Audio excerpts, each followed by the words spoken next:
Lewat lembah gelap, Kau temani aku. Rohmu bekerja selalu untuk kebaikanku.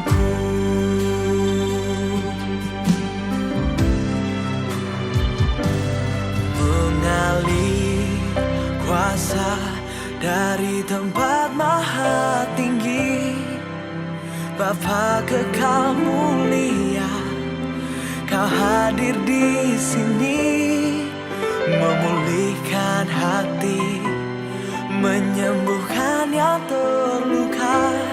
Ku kan tenang bersamamu, Bapa.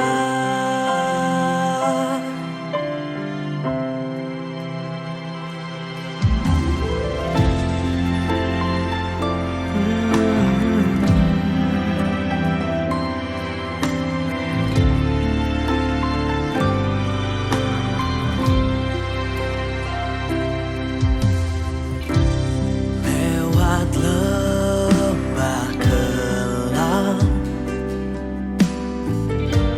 Kau temani aku. Mazmur 91. Orang yang duduk dalam lindungan yang maha tinggi dan bermalam dalam naungan yang maha kuasa akan berkata kepada Tuhan, tempat perlindunganku dan kubu pertahananku, Allahku yang kupercayai.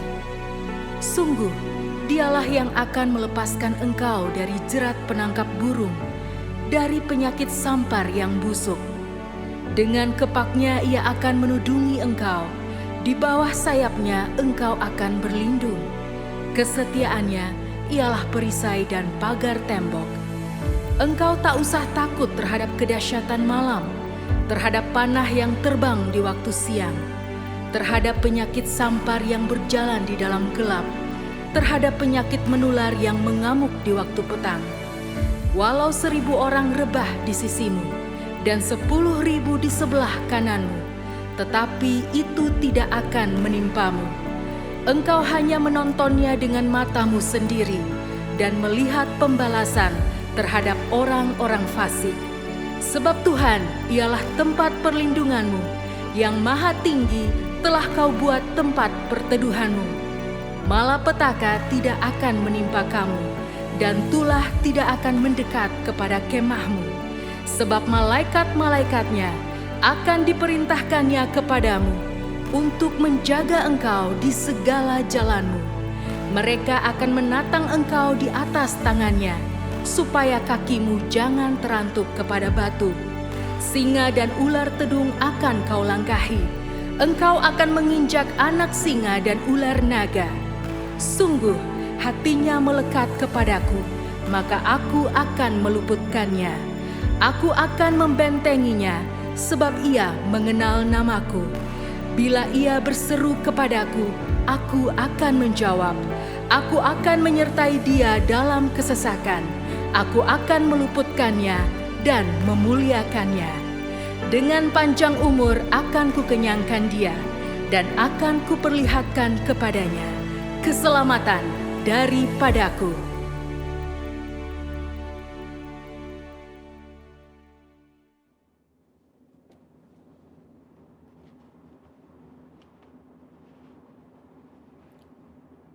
Shalom saudara, saya percaya hari ini kita semua dalam keadaan yang baik dan luar biasa.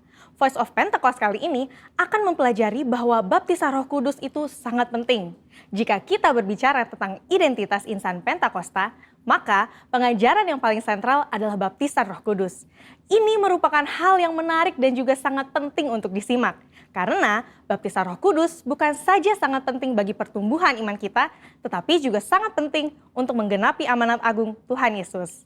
Dalam pengakuan iman GBI, disebutkan bahwa baptisan Roh Kudus adalah karunia Tuhan untuk semua orang yang telah disucikan hatinya.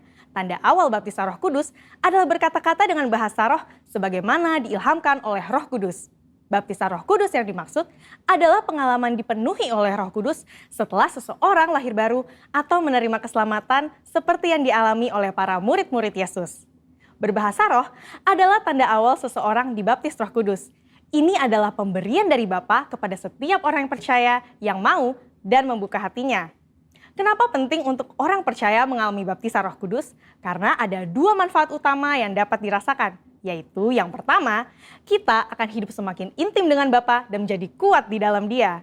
Bahasa roh adalah pemberian dari Bapa agar kita bisa lebih intim di dalam persekutuan dengannya. Di dalam Roma 8 ayat 26, Paulus berkata bahwa roh membantu di dalam kelemahan kita berdoa. Ketika kita berdoa dengan akal budi, mungkin ada hal-hal yang tidak terucap atau keluhan-keluhan yang tidak tersampaikan. Nah, berbahasa roh mengeluarkan keluhan-keluhan terdalam kepada Bapa secara langsung. Bukankah ini sebuah persekutuan yang indah? Berbahasa roh juga penting di dalam membangun kekuatan rohani kita.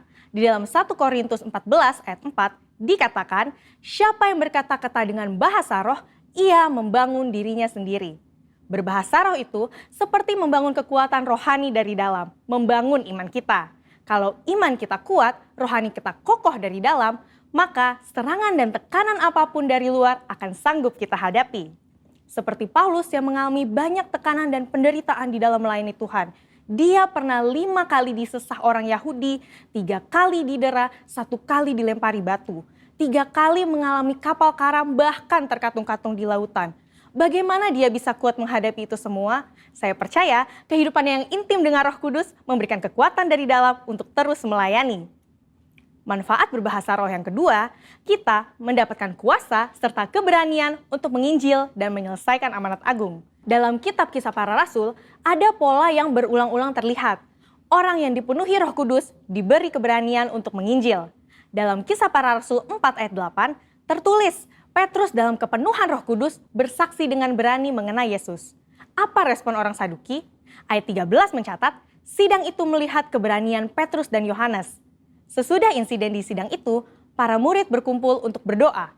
Dan Kisah Para Rasul 4 ayat 31 mencatat, mereka semua penuh dengan Roh Kudus, lalu mereka memberitakan firman Allah dengan berani. Wow, para murid yang dipenuhi Roh Kudus bukan saja diberi kuasa untuk melakukan tanda dan mujizat, tetapi diberi keberanian untuk memberitakan firman Allah. Keberanian dari Roh Kuduslah yang kita perlukan untuk menyelesaikan amanat agung di era Pentakosta ketiga ini. Roh Kudus punya kuasa yang besar dalam hidup kita.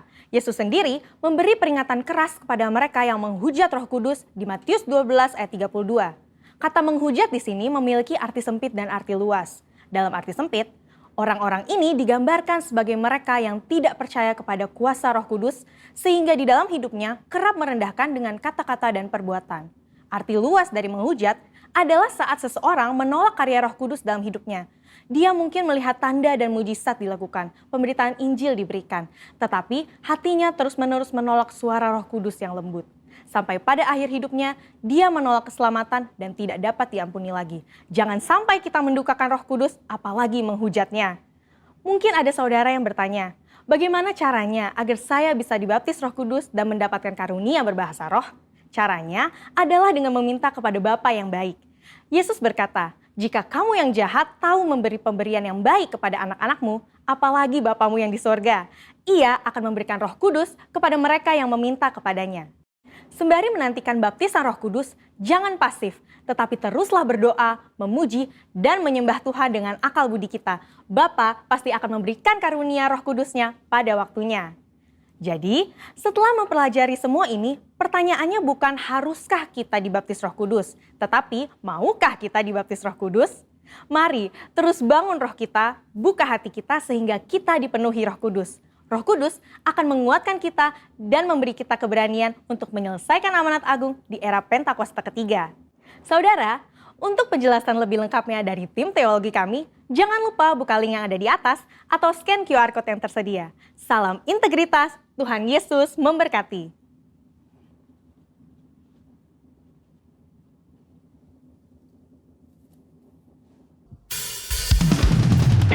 Shalom Bapak Ibu Saudara.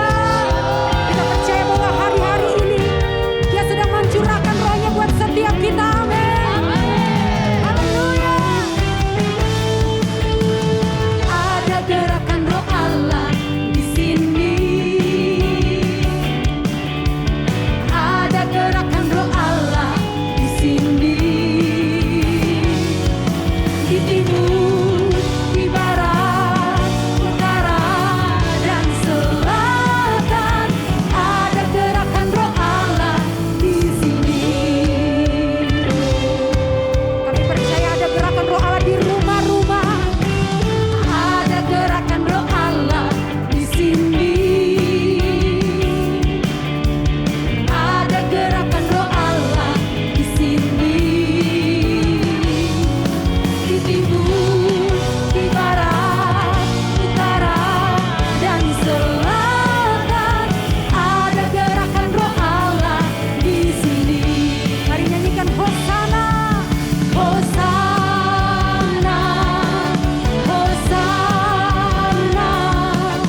Kami percaya bahwa hari-hari ini Engkau terus mencurahkan Roh-Mu buat setiap kami Tuhan.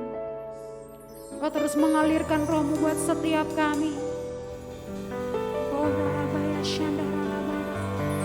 Mari Bapak Ibu Saudara mulai angkat suara kita sembah Tuhan.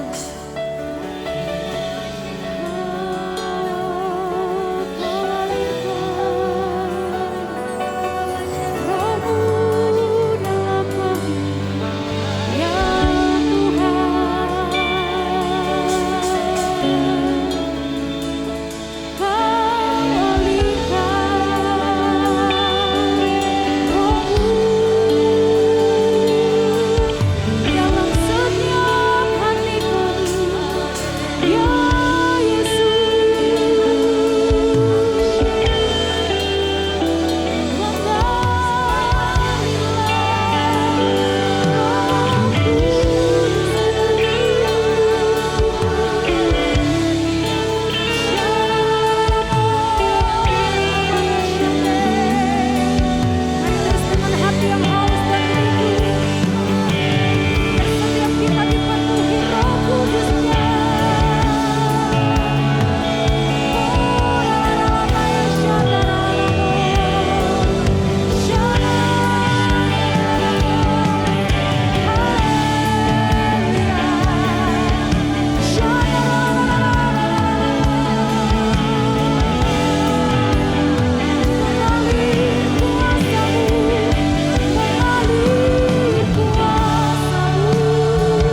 itu yang kami perlukan setiap hari, ya Roh Kudus.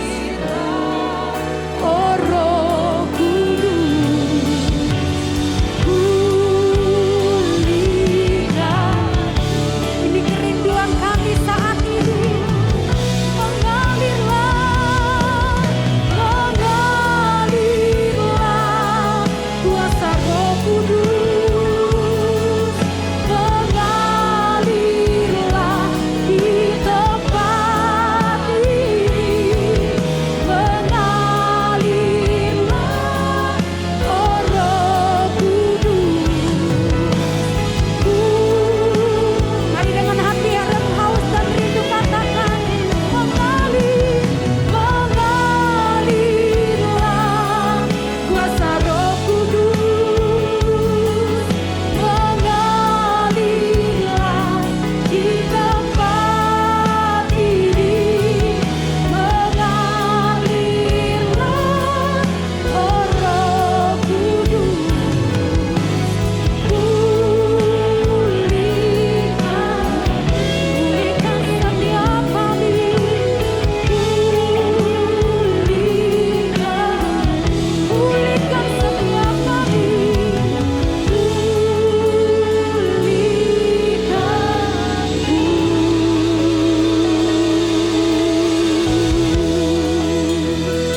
Pentakosta ketiga.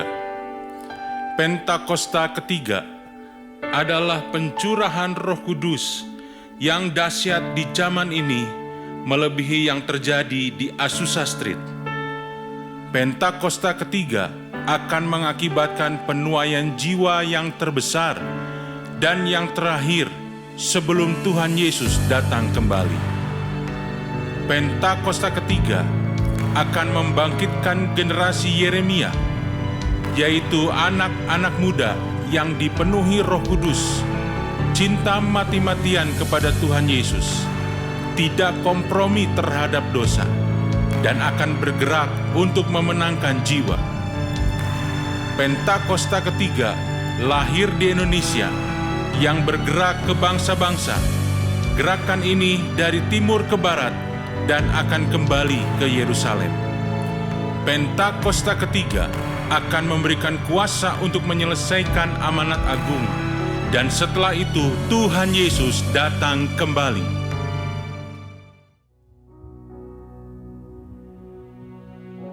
Mari Bapak Ibu Saudara yang kasih oleh Tuhan, mari kita selalu bersepakat untuk berdoa.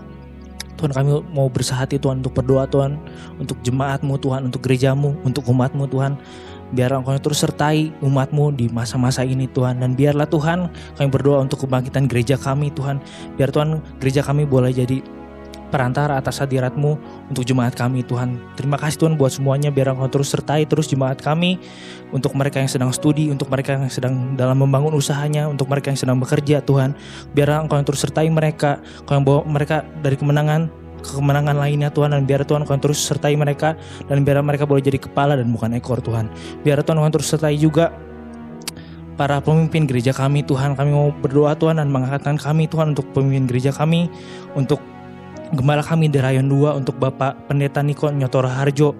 Dan kami juga gak lupa berdoa untuk ketiga wakilnya Tuhan di Rayon 2 ini Tuhan, untuk Bapak Pendeta Joni Lumanto, untuk Bapak Pendeta Kamarga, untuk Bapak Pendeta Daniel Arif Tuhan. Dan biarlah Tuhan Kau yang terus tutup bungkus dengan darah Kristus setiap kehidupan mereka dan keluarga besar mereka Tuhan. Biarlah Tuhan kami yakin dan percaya Tuhan Kau yang udah beri visi misi daripada-Mu. Dan biarlah Tuhan kami yakin dan percaya melalui para pemimpin gereja kami boleh dibawa lebih lagi. Biarlah Tuhan melalui gereja kami Tuhan, melalui para pemimpin kami Tuhan, gereja kami boleh terus bawa jiwa-jiwa lebih lagi Tuhan ke hadapan-Mu Tuhan. Terima kasih Tuhan. Biarlah Tuhan di hari-hari ini Tuhan, para pemimpin kami boleh terus melekat kepada-Mu Tuhan. Kami juga gak lupa berdoa Tuhan untuk bangsa dan negara kami Tuhan. Kami yakin dan percaya Tuhan Kau yang boleh sertai bangsa Indonesia ini Tuhan. Kami berdoa Tuhan untuk pulau-pulau, untuk kota-kota, untuk desa-desa yang ada Tuhan. Biar Tuhan kami yakin dan percaya Tuhan Indonesia ada dalam tangan-Mu. Kami juga ingin berdoa Tuhan untuk Bapak Presiden Joko Widodo dan wakilnya Bapak Ma'ruf Amin. Biarlah Tuhan Kau yang terus sertai pemimpin kami. Biarlah Tuhan melalui pemimpin kami di negara kami ini Tuhan, Indonesia boleh semakin maju, Indonesia boleh semakin lebih baik lagi Tuhan. Biarlah Tuhan melalui program pemerintahan kami Tuhan, Indonesia boleh ke arah yang lebih baik lagi Tuhan. Terima kasih buat semuanya Tuhan. Kami juga gak lupa berdoa Tuhan untuk firman yang akan dibagikan nanti Tuhan. Biarlah Tuhan Kau terus sertai mulut bibir hamba-Mu yang akan membawakan firman nanti Tuhan. Biarlah Tuhan firman ini boleh jadi melekat, boleh bertumbuh dan boleh berbuah Tuhan atas setiap kehidupan kami Tuhan. Terima kasih Tuhan buat semuanya. Biarlah Tuhan Kau yang sertai kami sepanjang ibadah ini, dan biarlah Tuhan kami boleh terima firman ini dengan sepenuh hati kami Tuhan. Terima kasih buat semuanya. Hanya dalam nama-Mu kami sudah berdoa. Amin. Shalom seluruh jemaat Tuhan di GBI Sukawarna Rayon 2 Bandung. Puji Tuhan, saya senang menjumpai saudara hari ini. Mari kita siapkan hati kita untuk mendengarkan firman. Mari kita berdoa saudara. Bapa, biarlah Roh Kudus-Mu menuntun setiap kami untuk terbuka hati kami kepadamu, dan kebenaran-kebenaran-Mu memerdekakan dan memberikan kuasa buat setiap kami. Di dalam nama Tuhan Yesus Kristus kami berdoa. Amin. Saudara, hari ini saya mau mengajak kita merenungkan akan peristiwa yang sangat penting bagi kekristenan, yaitu peristiwa Pentakosta. Mari kita buka dari Kisah Para Rasul pasal yang kedua ayat 1 sampai dengan ayat keempat. Ketika tiba hari Pentakosta, semua orang percaya berkumpul di satu tempat. tiba-tiba turunlah dari langit suatu bunyi seperti tiupan angin keras yang memenuhi seluruh rumah di mana mereka duduk.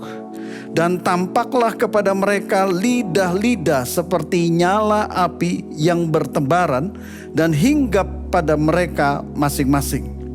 Maka penuhlah mereka dengan Roh Kudus, lalu mereka mulai berkata-kata dalam bahasa-bahasa lain seperti yang diberikan oleh Roh itu kepada mereka untuk mengatakannya.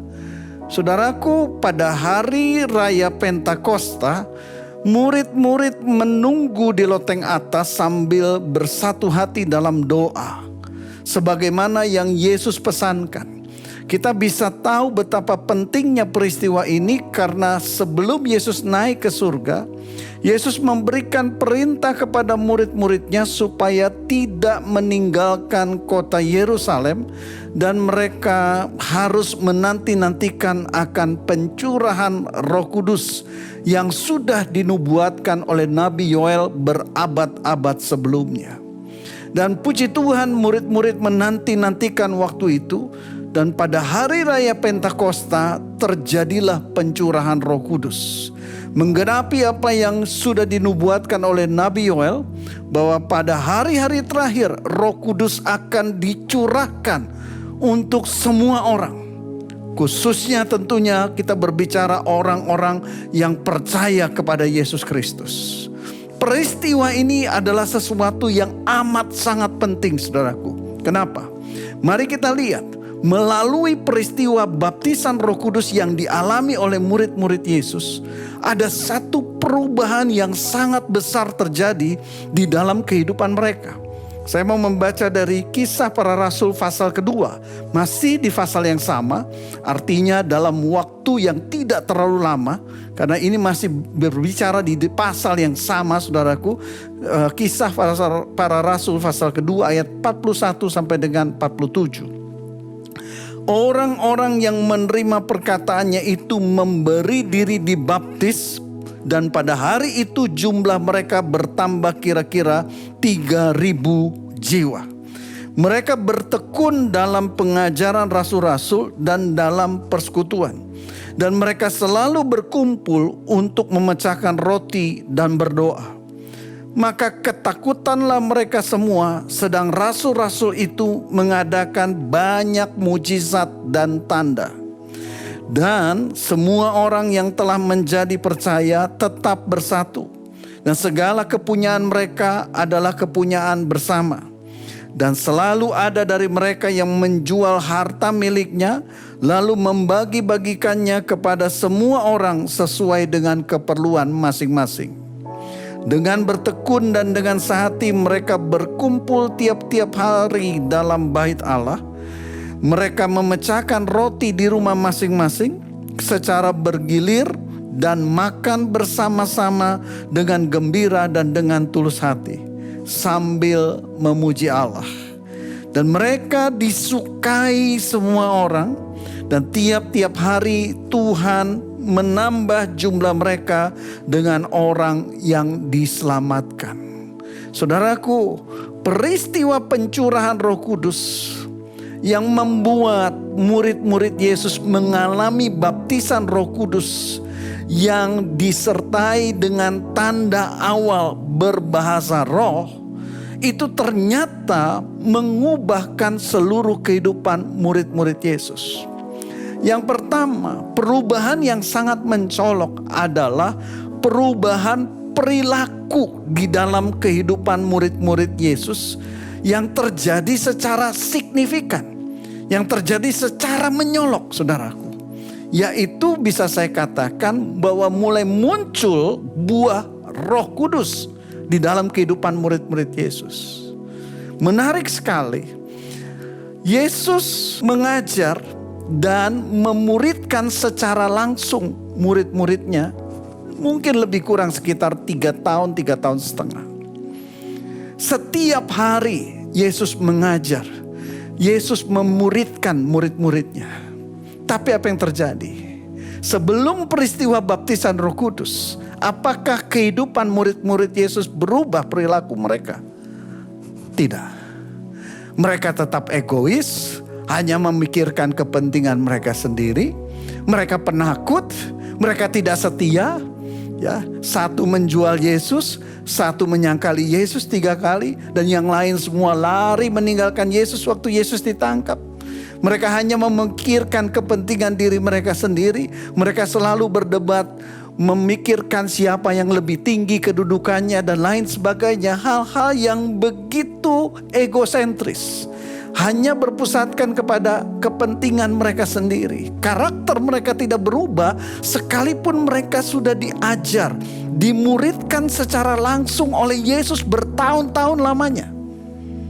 Setiap hari mereka berkumpul, diajar, dimuridkan. Tetapi yang luar biasa, waktu pencurahan Roh Kudus terjadi, mereka mengalami baptisan Roh Kudus dalam kehidupan mereka. Apa yang Yesus ajarkan mulai berbuah di dalam kehidupan mereka. Buah Roh Kudus muncul di dalam kehidupan mereka. Perilaku mereka berubah total. Orang-orang yang tadinya begitu egois sekarang menjadi begitu murah hati. Selalu mau berbagi, selalu memikirkan kepentingan-kepentingan orang lain. Mendahulukan kepentingan orang lain dibandingkan kepentingan diri mereka sendiri. Mereka yang tadinya begitu penakut, mereka sekarang menjadi begitu berani di dalam memberitakan Injil tanpa rasa takut. Saudara. Perubahan-perubahan perilaku secara signifikan terjadi melalui baptisan Roh Kudus. Yang kedua, saudaraku, perubahan yang nyata yang terjadi dalam kehidupan murid-murid Yesus adalah murid-murid mulai memberitakan Injil dan mengajar dengan penuh kuasa. Muncul karunia Roh Kudus di dalam kehidupan murid-murid Yesus. Yang pertama kali jelas ditunjukkan oleh Petrus. Setelah mengalami baptisan Roh Kudus, Petrus menjelaskan, Petrus berkhotbah di depan banyak orang. Apa yang sedang mereka alami, Petrus khotbahkan dalam khotbah yang relatif begitu singkat, saudaraku. Kuasa Roh Kudus ternyata bekerja dalam kehidupan Petrus, mengurapi kata demi kata yang keluar dari mulut dan bibirnya. Setelah Petrus selesai berbicara, saat itu juga 3.000 orang membuat keputusan untuk menerima Yesus dan memberi diri mereka dibaptis. 3.000 orang seketika bertobat. Saudara, kalau kita melihat perubahan-perubahan yang nyata ini, saudaraku, di mana terus setelah itu kita melihat rasul-rasul melakukan berbagai-bagai mujizat, tanda-tanda ajaib, menyertai di dalam pelayanan mereka. Kalau kita lihat perubahan-perubahan nyata ini, berarti benar apa yang Yesus katakan sebelum dia naik ke surga. Kisah Para Rasul 1 ayat ke-8. Ini kenapa begitu pentingnya peristiwa pencurahan Roh Kudus. Kenapa begitu pentingnya baptisan Roh Kudus di dalam kehidupan seseorang yang percaya kepada Yesus. Yesus katakan, tetapi kamu akan menerima kuasa kalau Roh Kudus turun ke atas kamu. Dan kamu akan menjadi saksiku di Yerusalem, seluruh Yudea, Samaria, dan bahkan sampai ke ujung-ujung bumi. Kuasa yang murid-murid Yesus terima melalui baptisan Roh Kudus itu yang bekerja di dalam kehidupan mereka, sehingga pengajaran, pemuritan yang mereka sudah alami bersama Yesus itu berbuah. Muncul buah-buah Roh Kudus di dalam kehidupan mereka. Dan kuasa yang mereka terima melalui baptisan Roh Kudus itu yang bekerja di dalam kehidupan mereka, sehingga waktu mereka mulai memberitakan firman, maka kuasa itu bekerja dan membuat orang-orang menjadi percaya dan menerima Yesus dan memberi diri mereka dibaptis.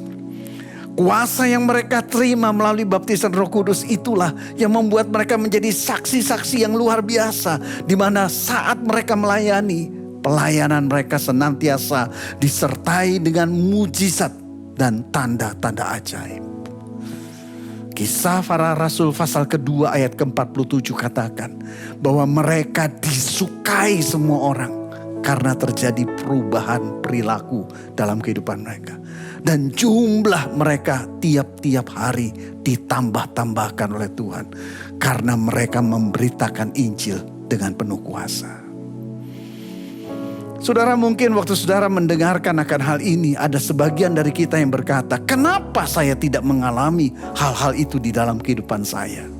Maka saya mau katakan ada beberapa kemungkinan yang bisa kita alami, sehingga kita tidak mengalami apa yang dialami oleh murid-murid Yesus melalui peristiwa baptisan Roh Kudus.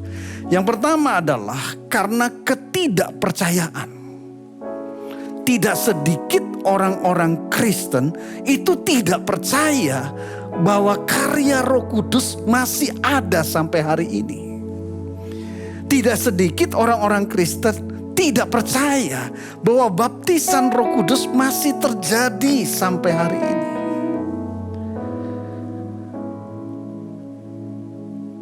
Ada orang-orang yang membuat penafsiran bahwa karya Roh Kudus, baptisan Roh Kudus itu berhenti pada saat rasul-rasul meninggal dunia semuanya. Tapi kalau kita lihat di dalam firman Tuhan tidak berkata seperti itu. Dan kalau kita melihat, kita membuka mata, kita membuka hati di dalam kehidupan bergereja sampai hari ini, nyatanya baptisan Roh Kudus masih terus terjadi. Kuasa Roh Kudus masih terus bekerja, saudara. Tapi ada sebagian orang menafsirkan dengan cara mereka. Mari saya ajak hari ini kita kembali kepada kebenaran firman Tuhan. Apa yang firman Tuhan katakan menunjukkan kepada kita betapa pentingnya peristiwa yang terjadi di hari raya Pentakosta itu. Hal yang kedua, kenapa kita belum mengalaminya sebagaimana yang dialami oleh murid-murid Yesus di dalam mereka mengalami baptisan Roh Kudus adalah bahwa cukup banyak anak-anak Tuhan, orang-orang percaya kepada Yesus itu hanya berfokus kepada materi pengajaran, kurikulum pemuritan. Jadi kurang keseimbangan dengan kuasa Roh Kudus. Sekali lagi saya mau ingatkan saudaraku, tentunya kita sangat membutuhkan pemuritan. Kita sangat butuh diajar. Tetapi yang penting kita ingat adalah bahwa Yesus sendiri memuridkan dan mengajarkan murid-muridnya. Tapi sebelum terjadinya peristiwa Pentakosta, di hari Pentakosta itu di mana peristiwa baptisan Roh Kudus dialami, ternyata tidak ada perubahan yang signifikan di dalam kehidupan murid-murid Yesus. Perubahan yang signifikan itu waktu mereka mulai menerima kuasa saat Roh Kudus turun atas mereka. Jadi butuh keseimbangan antara pengajaran dengan kuasa Roh Kudus. Sehingga apa yang diajarkan itu mampu untuk dipraktekkan. Dan mulai terjadi perubahan-perubahan yang nyata di dalam kehidupan daripada murid-murid. Yang ketiga saudaraku, kenapa kita belum mengalami? Seringkali kita tidak bersedia membayar harga. Lukas 9 ayat 23, Yesus katakan seperti ini. Katanya kepada mereka semua, setiap orang yang mau mengikut aku, ia harus menyangkal diri, memikul salibnya setiap hari dan mengikut aku. Saudaraku, untuk kita benar-benar dipenuhi oleh Roh Kudus, itu berbicara kita memberikan otoritas sepenuhnya kepada Roh Kudus untuk menuntun kehidupan kita. Ada tuntunan-tuntunan Roh Kudus yang bertentangan dengan kehendak kita pribadi. Karenanya sebagaimana yang Yesus katakan, kita perlu menyangkali diri untuk kita bisa menerima tuntunan Roh Kudus dalam kehidupan kita. Untuk mengikuti tuntunan Roh Kudus, seringkali kita harus memikul salib. Ada hal-hal yang berat yang harus kita lalui untuk sungguh-sungguh mengikuti tuntunan Roh Kudus.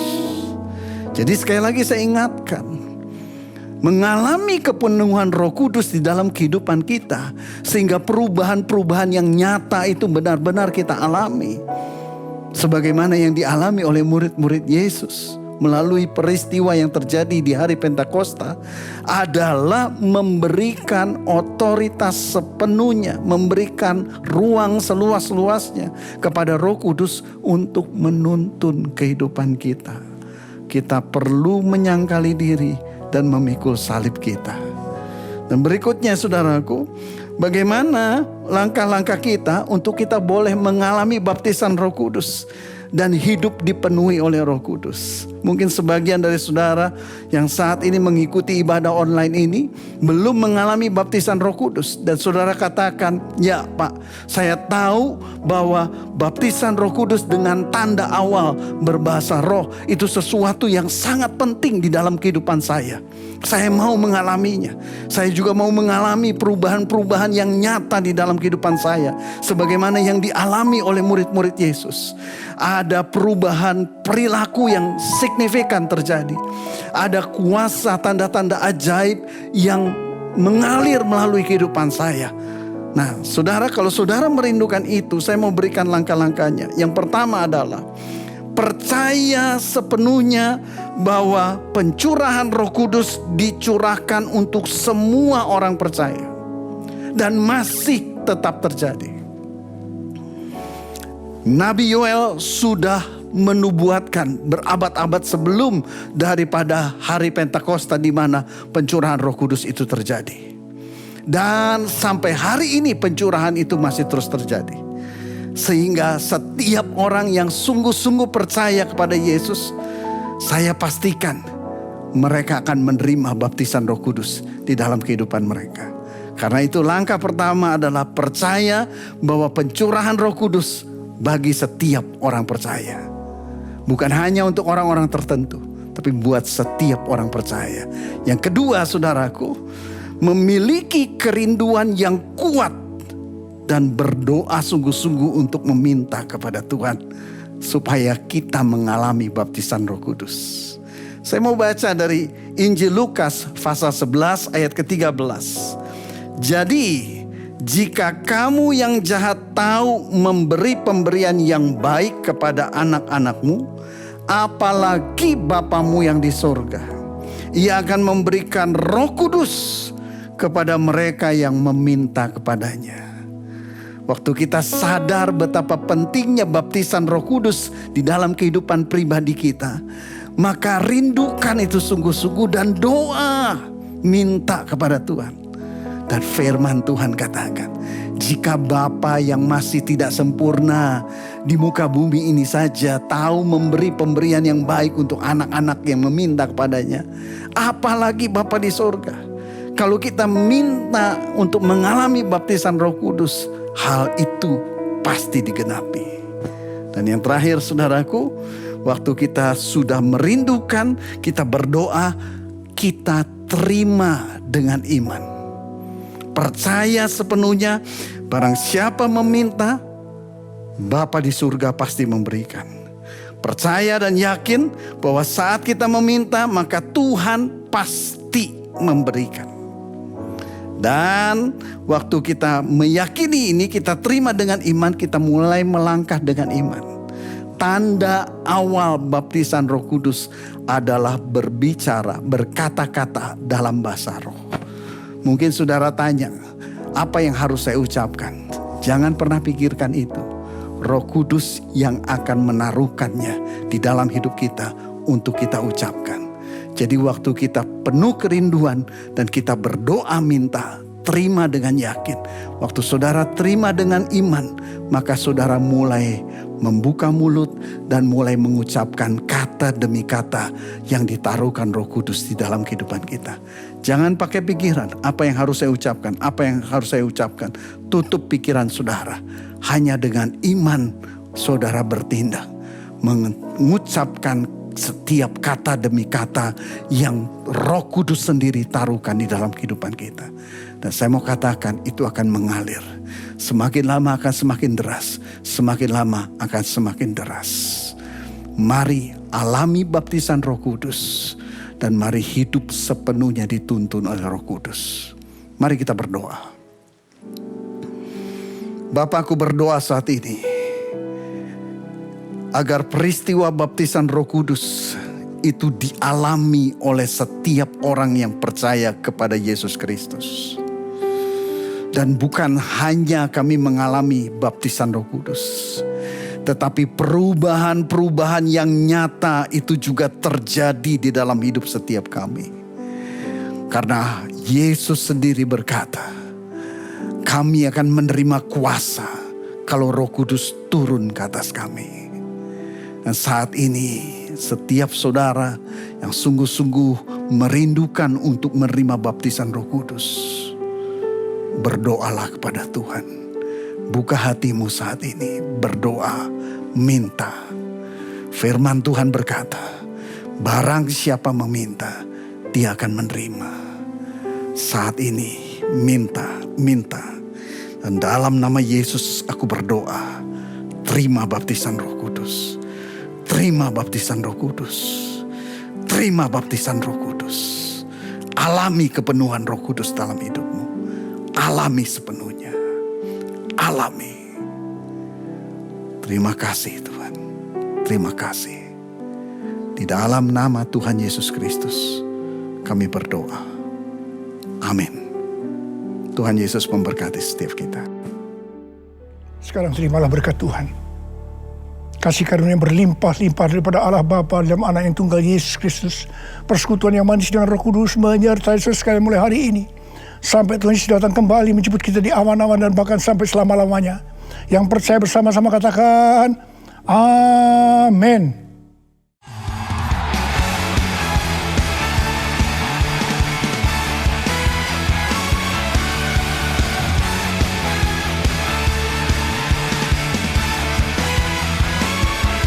Jiwa bebas terlepas, kuasa maut telah terhempas. Nama Yesus pemenang, nama Yesus jawaban. Langkah takkan berhenti, berlari sampai akhir. Sukacita